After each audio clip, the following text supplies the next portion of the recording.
these animals, so one thing you can never do is show fear.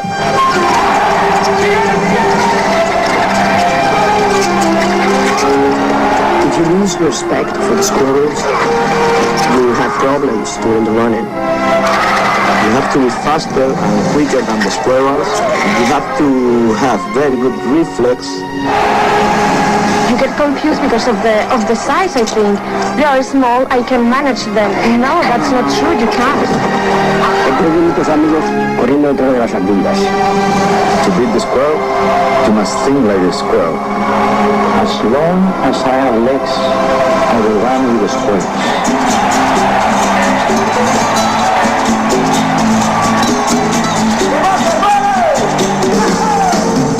BDS, managing the complexities of the digital economy. And thank you for tuning into WALM Live, hosted by Alyssa and Lacisha McMullen. Tonight we will be reporting about the case of Brandon Brown, a 15-year-old boy avoiding the death penalty. We will be also reporting about the bus driver who took a group of children to Washington, D.C., and a local teacher winning the lottery. We will be having an interview with Michael J. Romance, Brandon Brown's attorney. Now let's turn things over to Alyssa Mizak with a report on Brandon Brown. Thank you, Lacisha. On August 11th, there is a murder of a 6-year-old. They are accusing Brandon Brown of kidnapping, sexual inappropriateness, and murdering this little girl. Northumberland County District Attorney wanted to give Brandon the death penalty if found guilty. This request was withdrawn earlier this week. Since Brandon was 15 when the murder happened, the United States Supreme Court has ruled in previous cases that the death penalty is not an option.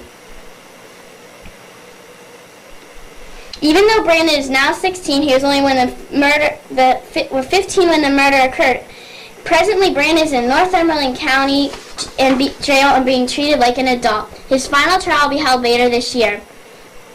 Stay tuned later for the interview with Michael J. Romance, Brandon's attorney. Now back to Lacisha with the report on the bus driver who took a group of children to Washington, D.C. Thank you, Alyssa. But before I talk about the bus driver, let's pause for a brief message.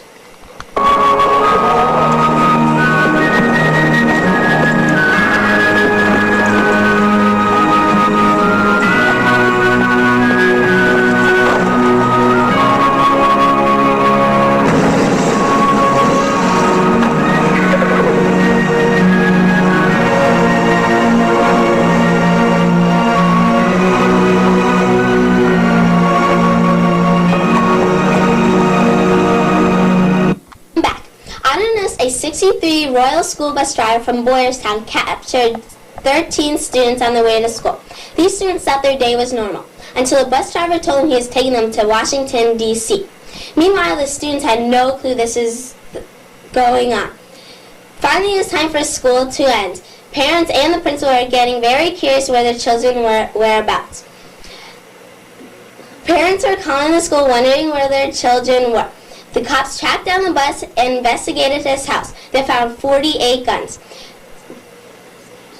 Nuss needs psychological help, so now he is in jail. The children still think people need to pray for Mr. Nuss due to his problems. The cops also found a few bottles of medication that had not been taken. Well, we can't really say anymore. Tune back at 11 p.m. Back to you, Alyssa. Next, we'll be having an interview with Michael J. Romance. We are here with Michael J. Romance, a criminal defense attorney.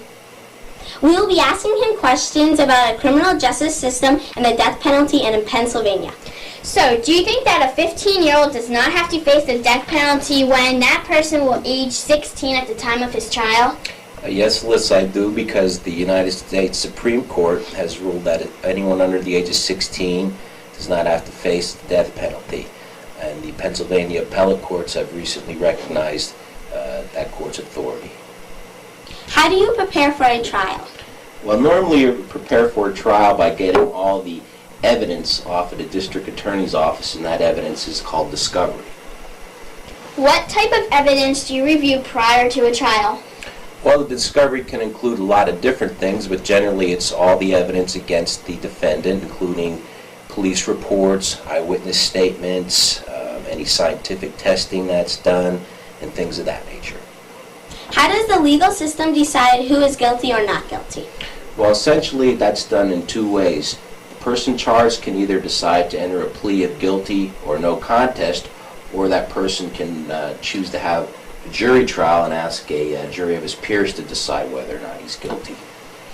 What happens if a defendant is found guilty? If the defendant's found guilty, then the judge has the discretion to sentence that person to whatever the judge thinks is appropriate, and that could be anywhere from probation to incarceration. What happens if a person is not found guilty? If a person is not found guilty, that person is free to leave, and he cannot be ever retried on the same set of charges again. What is bail? Bail is a tool that the courts use to ensure that a person shows up for all his court appearances. Is a person charged with first-degree murder entitled to bail? Not necessarily, Lacisha, because of the serious nature of the charges. Generally, that decision will be up to the judge. Thank you, Mr. Romance. There are all the questions we have for you. Thank you. We'll take you on site to South Hanover Elementary School where a 5th grade teacher won the lottery. The Pennsylvania Lottery announced today the latest multi-million-dollar winner. Mrs. Hostetter, a teacher from Lower Delphin, has won $125 million. We are here in front of South Hanover Elementary School, Dauphin County, where Mrs. Hostetter teaches 5th grade. We were hoping to have an interview with Mrs. Hostetter, but she was in a hurry to get to the airport, where she boarded her private jet heading to the French Riviera. She did tell us that she has plans to continue teaching. She said she has plans to upgrade the cafeteria by installing a McDonald's, Burger King, and Pizza Hut. She also has plans to replace the current school buses with limos for every student and teacher. Mrs. Hostetter said she will meet with us when she returns from her 6-month vacation. In the meantime, she will be sending checks for $1 million each for students in her class. Next, we'll be in the square at the traffic reports.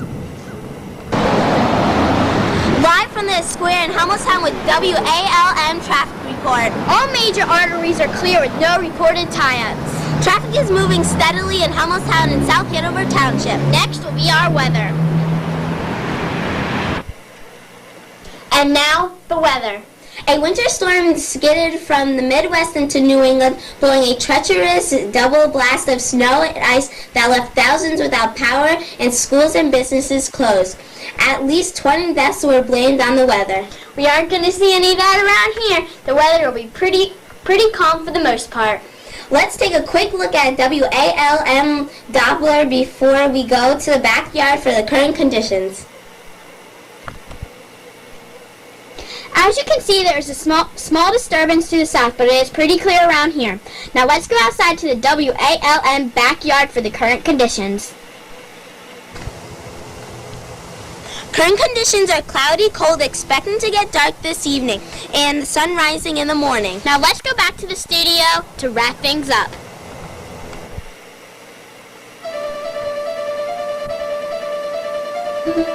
Thank you for joining us tonight. We hope you enjoyed our show. Good night, America, from WALM.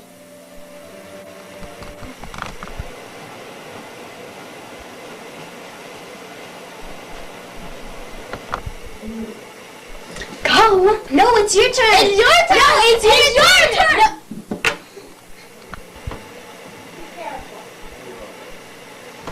Hey, I'm taping you.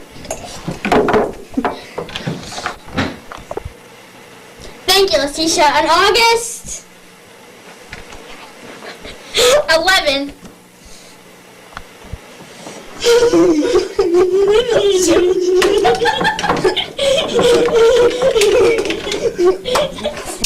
Wait, the camera's on! Oh boy!